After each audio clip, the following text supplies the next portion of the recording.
बटाटा वडा किंवा वडापाव म्हटलं की तोंडाला पाणी सुटतं। खमंग आणि खुसखुशीत असा गरमागरम बटाटा वडा खाण्याची मज्जाच काही वेगळी आहे।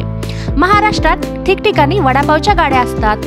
पावापेक्षाही वडे खाण्यात आपल्याकडे सगळेच पटाईत आहेत। मस्तपैकी सुकी लसूण लाल चटणी, गरमागरम वडा आणि तळलेली हिरवी मिरची ही फक्कड मेजवानी असली की इतर कोणत्याच गोष्टीकडे बघण्याची गरजच भासत नाही। पण कधी कधी जसा बटाटा वडा बाहेर मिळतो तसा घरी होत नाही अशी अनेकांची तक्रार असते। पण आता तुम्ही देखील घरच्या घरी अगदी सोप्या पद्धतीने हा लज्जतदार मुंबई स्टाईल बटाटा वडा किंवा वडापाव करू शकता। तर नमस्कार, मी दीपा, किचन विथ दीपा मध्ये तुम्हा सर्वांचं पुन्हा एकदा मनापासून खूप खूप स्वागत। आणि हा व्हिडिओ पाहताना तुम्हाला कोणत्याही क्षणी आवडला तर व्हिडिओला लाईक आणि जास्तीत जास्त शेअर करा, जेणेकरून मला प्रोत्साहन भेटेल। आणि हो, हा व्हिडिओ शेवटपर्यंत नक्की पहा। आता सर्वात अगोदर हा वडापाव बनवण्यासाठी इथे मी अर्धा किलोच्या प्रमाणात बटाटे उकडून त्यांची साल काढून घेतलेली आहे। पण हे बटाटे मी 1 तासा अगोदरच उकडून फ्रीजमध्ये ठेवून दिलेली होती। त्यामुळे काय होतं, आपण जेव्हा बटाट्याची चटणी बनवतो तेव्हा ती सैलसर होत नाही। आणि जर तुम्हाला फ्रीजमध्ये नसेल ठेवायची तर 1 तासा अगोदरच किंवा अर्ध्या तासा अगोदरच ही बटाटे उकडून ठेवायचे आहेत, जेणेकरून ही बटाट्याची चटणी कोरडी होते। आता हे बटाटे मी हाताने स्मॅश करून घेत आहे। असं केल्याने वडापावची एकदम मस्त अशी चव येते। आणि अशाच प्रकारे उर्वरित सर्व बटाटे हाताने स्मॅश करून घ्यायचे। आणि एक गोष्ट लक्षात राहू द्या, हे बटाटे आपल्याला जास्त प्रमाणात देखील शिजून घ्यायचे नाहीत। जास्तीत जास्त 80% आपल्याला हे बटाटे शिजून घ्यायचे आहेत। तर आता हे बटाटे मी हाताने स्मॅश करून घेतलेले आहेत। आता इथे आपल्याला थोडंसं वाटण करून घ्यायचं आहे। त्यासाठी इथे मी खलबत्ता घेतलेला आहे। तुम्हाला पाहिजे तर हे वाटण तुम्ही मिक्सरमध्ये देखील करू शकता। आता इथे मी 9 ते 10 हिरव्या मिरच्या घेतलेल्या आहेत। आता हे खलबत्त्यात मी ओबडधोबड वाटून घेणार आहे, त्याने देखील आपल्या वडापावची एकदम मस्त अशी चव येणार आहे। आता तुम्ही इथे मिरच्यांचं प्रमाण तुम्ही तुमच्या आवडीनुसार कमी जास्त करू शकता। पण हा बटाटा वडा थोडासा तिखट असला की आणखीनच खायला मज्जा येते। याचमध्ये 1 इंच आल्याचा तुकडा घेतला आहे आणि 2 चमचे म्हणजे पोहे खायच्या चमच्याने 2 चमचे एवढे धने घेतलेले आहेत। आणि यामध्ये 9 ते 10 लसणाच्या पाकळ्या घेतलेल्या आहेत। आता हे ओबडधोबड थोडंसं कुटून घ्यायचं आहे। आणि तुम्ही याला मिक्सरला जरी फिरवणार असाल तर ओबडधोबडच फिरवून घ्यायचं आहे। आता हे मी वाटण तयार करून घेतलेलं आहे। आता तुम्ही हे पाहू शकता, मी ओबडधोबड असं हे कुटून घेतलेलं आहे। आता याच वाटणामध्ये तुम्ही 1 चमचा जिरे देखील ऍड करू शकता बरं का। आपल्याला या वड्यासाठी कोटिंग तयार करून घ्यायचं आहे। तर इथे मी अर्धा किलोच्या प्रमाणात बटाटे घेतलेले आहेत। तर त्यासाठी आपल्याला 200 ग्रॅम एवढं बेसन पीठ घ्यायचं आहे। आता हे बेसन पीठ मी चाळून घेतलेलं नाही, हे असंच वापरलं तरीही चालतं। आता यामध्ये 2 ते 3 चिमूटभर हिंग टाकलेले आहे। आणि नंतर यामध्ये चवीपुरतं मीठ टाकून इथे मी 1 वाटीभर पाणी घेतलेलं आहे। पण पाणी यामध्ये एकदाच न टाकता थोड्या प्रमाणात पाणी टाकून विस्करच्या सहाय्याने गुठळ्या मोडत या पिठामध्ये हे व्यवस्थित एकजीव करून घ्यायचं आहे। आता इथे मी 1 वाटी पाणी घेतलेलं होतं, त्याच्यातलं मी पूर्ण पाणी टाकलेलं नव्हतं। आता उरलेलं पाणी देखील यामध्ये टाकून हे देखील यामध्ये चांगलं मिक्स करून घ्यायचं आहे। आता मी इथे 200 ग्रॅमच्या प्रमाणात हे बेसन पीठ घेतलेलं होतं, तर त्यासाठी इथे मला 2 वाटी एवढं पाणी लागलेलं आहे। आता हे पाणी यामध्ये मी चांगलं मिक्स करून घेतल्यानंतर या पिठाची तुम्ही कन्सिस्टन्सी पाहू शकता। आता या मिश्रणाची तुम्ही पळीनं कन्सिस्टन्सी पहा। तर पहा, अशा पद्धतीनं हे पीठ सैलसर ठेवायचं आहे।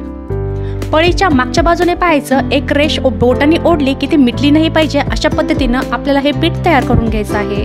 तर आता हे पीठ आपण 10 मिनिटासाठी भिजण्यासाठी साईडला ठेवून देऊ। आता इकडे गॅसवर एका कढईमध्ये 1.5 ते 2 पळीवर तेल चांगलं कडकडीत असं गरम करून घेतलेलं आहे। आता इथे आपल्याला या भाजीमध्ये तेलाचा वापर कमीच करायचा आहे। आणि यामध्ये 1 चमचा मोहरी आणि 1 चमचा जिरे टाकलेले आहेत। दोन्ही जिन्नस मस्त असे तडतडू दिलेले आहेत। आणि नंतर 9 ते 10 कढीपत्त्याची पाने घेतलेली आहेत। आता ही देखील क्रिस्पी होईपर्यंत मस्त अशी फ्राय करून घ्यायची। आणि सोबतच आपण जो ठेचा वाटून घेतला होता तो यामध्ये टाकून द्यायचा आहे। आता गॅसची फ्लेम स्लो करून आपल्याला हे सर्व जिन्नस याच्यातला कच्चेपणा जाईपर्यंत या तेलामध्ये चांगले परतून घ्यायचे आहेत। आणि सर्व जिन्नस छानपैकी असे परतून झाल्यानंतर तुम्ही याचा पाहू शकता, रंग हलकासा बदललेला आहे। आणि नंतर यामध्ये 2 ते 3 चिमूटभर हिंग टाकलेली आहे। सोबतच 2 ते 3 चिमूटभर आपल्याला हळद टाकायची आहे। एक टीप इथे लक्षात राहू द्या, आपल्याला या भाजीमध्ये तेलाचा वापर जास्त करायचा नाही। आता पुन्हा काही सेकंदासाठी आपल्याला हा मसाला परतून घ्यायचा आहे। आणि फोडणी चांगली परतून झाल्यानंतर आपण जे बटाटे हाताने स्मॅश करून घेतले आहे ते यामध्ये टाकून द्यायचे आहे। गॅसची फ्लेम एकदम स्लो ठेवायची आहे। आता हे बटाटे या फोडणीमध्ये चांगले मिक्स करून घ्यायचे आहेत। आणि सर्व जिन्नस यामध्ये मिक्स करून झाल्यानंतर आपल्याला ही बटाट्याची चटणी साधारण 2 मिनिटांपर्यंत मंद आचेवर चांगली परतून घ्यायची आहे। आता तुम्ही पाहू शकता यामध्ये अजिबात तेलाचं प्रमाण जास्त दिसत नाही आणि कोरडी देखील झालेली आहे। अशाच प्रकारची आपल्याला ही वड्यासाठी चटणी बनवून घ्यायची आहे। जास्त सैलसर किंवा चिकट देखील ही चटणी नसावी। आणि नंतर यामध्ये चवीपुरतं मीठ टाकून हे यामध्ये चांगलं मिक्स करून घ्यायचं आहे। आणि मीठ टाकून झाल्यावर ही चटणी साधारण 2 ते 3 मिनिटांपर्यंत मंद आचेवर मी चांगली परतून घेतल्यानंतर सगळ्यात शेवटी यावरून थोडीशी हिरवी कोथिंबीर टाकायची आहे। मी कोथिंबीर फोडणीमध्ये टाकली तरीही चालेल। आता ही कोथिंबीर यामध्ये चांगली मिक्स करायची आहे आणि पुन्हा 1 मिनिटासाठी चांगलं परतून घ्यायचं आहे। आणि मंद आचेवर ही चटणी चांगली परतून घेतल्यानंतर गॅस बंद करून आपलं हे सारण आता तयार झालेलं आहे। आता हे सारण आपल्याला गार होण्यासाठी साईडला ठेवून द्यायचं आहे आणि गार झाल्यावर याचे आपल्याला छोट्या छोट्या आकाराचे म्हणजेच लिंबाच्या आकाराचे गोळे तयार करून घ्यायचे आहेत। तुम्हाला वडा किती मोठ्या आकाराचा बनवायचा आहे त्याच्यानुसार तुम्ही याचा आकार छोटा किंवा मोठा देखील ठेवू शकता। आता अशाच प्रकारचे बाकीचे वडे तयार करून घ्यायचे आहेत। आता सर्व सारणाचे एकसारख्या आकाराचे मी गोळे तयार करून घेतलेले आहेत। तुम्ही पाहू शकता हे अजिबात तेलकट झालेले नाहीत। आता इकडे तुम्ही पाहू शकता बेसन पिठाचं मिश्रण देखील व्यवस्थित भिजलं गेलं आहे आणि याला तुम्ही पाहू शकता हलकीशी जाळी पडलेली आहे आणि छान असं फुललेलं आहे। आता यामध्ये आपल्याला आयत्या वेळेस जेव्हा वडे बनवायचे आहेत ना त्याच वेळेस आपल्याला यामध्ये खायचा सोडा टाकायचा आहे। तर इथे मी अर्धा चमचा एवढा इथे खायचा सोडा टाकलेला आहे। तुम्हाला पाहिजे तर तुम्ही इथे बेकिंग सोडा देखील वापरू शकता। आता सोडा यामध्ये चांगला मिक्स करून घेतल्यानंतर आपल्याला यामध्ये लगेच वडे टाकून वडे लगेचच तळून घ्यायचे आहेत। आणि नंतर या मिश्रणामध्ये आपण जे वडे तयार करून घेतले आहेत ते यामध्ये सोडायचे आहेत आणि नंतर त्याला अशा प्रकारे हे बेसन पीठ चांगलं कोटिंग करून घ्यायचं आहे। तुमचं हे बेसन पिठाचं मिश्रण जास्त पातळ नसायला पाहिजे। जर पातळ असलं तर ते वड्यांना चांगलं कोटिंग होत नाही। अशाच प्रकारे हे गोळे या बेसन पिठामध्ये बुडून लगेचच आपल्याला तळून घ्यायचे आहेत। आता हे वडे लगेचच आपल्याला डीप फ्राय करून घ्यायचे आहेत। त्यासाठी एका पसरट कढईमध्ये तेल चांगलं गरम करून घेतलेलं आहे।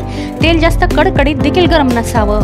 आता अशा पद्धतीने हे चमच्याच्या सहाय्याने हे वडे मी तेलामध्ये सोडलेले आहेत आणि एकाच वेळेस जेवढे कढईत बसतील तेवढे हे तेलामध्ये सोडायचे आहेत। आणि हे सर्व वडे मीडियम फ्लेमवर मस्तपैकी गोल्डन ब्राऊन कलर येईपर्यंत छान असे फ्राय करून घ्यायचे। हे काही मिनिटांनंतर तुम्ही पाहू शकता हे बटाटे वडे मस्तपैकी तेलावर तरंगलेले आहेत आणि यांचा कलर देखील बदललेला आहे। अजून काही सेकंदासाठी हे बटाटे वडे मस्तपैकी तेलामध्ये चांगले मी फ्राय करून घेणार आहे। मी जर एकसारख्या फ्लेमवर हे छानपैकी असे तळून नाही घेतले तर ते तेलकट होतात। त्यासाठी एकाच फ्लेमवर हे मस्तपैकी असे तळून घ्यायचे आहेत आणि पहिली बॅच मस्तपैकी फ्राय करून झाल्यावर दुसरी बॅच देखील सारख्याच पद्धतीने फ्राय करून घ्यायची। आता काही मिनिटांनी दुसरी बॅच देखील तुम्ही पाहू शकता हे वडे देखील मस्तपैकी तेलावर तरंगलेले आहेत। तर यांचा सुद्धा हलकासा अजून गोल्डन ब्राऊन कलर होईपर्यंत छान असे फ्राय करून घ्यायचे। तर पहा वड्यांची आपली दुसरी बॅच देखील रेडी आहे। तर पहा अतिशय सुंदर या वड्यांना रंग आलेला आहे। सर्व वडे तळून झाल्यानंतर उरलेल्या मिश्रणाची मस्तपैकी आपण अशी शेव करणार आहोत। ही शेव आपण चटणीसाठी वापरणार आहोत। आता हे देखील मस्तपैकी गोल्डन ब्राऊन रंगावर तळल्यानंतर बाहेर काढून घ्यायचे आहे। तर पहा एकदम भारी चवीचे खमंग कुरकुरीत आपले हे वडे तयार झालेले आहेत। तर याच मिश्रणाच्या चुऱ्यापासून चटणी कशी बनवायची ते पाहूया। आता इथे 9 ते 10 लसणाच्या पाकळ्या घेतलेल्या आहेत। आता लसणाच्या पाकळ्या आपल्याला थोड्याशा जास्त प्रमाणात घ्यायच्या आहेत। इथे 2 चमचे कोल्हापुरी घाटी मसाला घेतलेला आहे। सोबतच आपण जी शेव तळून घेतली होती ती हाताने थोडीशी कुस्करून यामध्ये टाकायची आहे आणि यामध्ये चवीपुरतं मीठ टाकून ही चटणी मस्तपैकी मिक्सरला फिरून घ्यायची आहे। अगदी गाड्यावर मिळते तशीच खमंग लसणाची चटणी आपली ही तयार झालेली आहे। आणि नंतर पाव घेऊन त्याच्या मधोमध आपल्याला ही लसूण चटणी यामध्ये भरून घ्यायची आहे आणि नंतर यामध्ये जो आपण शेव तळून घेतली होती जो मिश्रणाचा चुरा होता तो यामध्ये ठेवून द्यायचा आहे आणि नंतर वडा ठेवून द्यायचा आहे। मस्तपैकी तळलेल्या मिरच्या असल्या तर याची खाण्याची काही मज्जाच वेगळी आहे।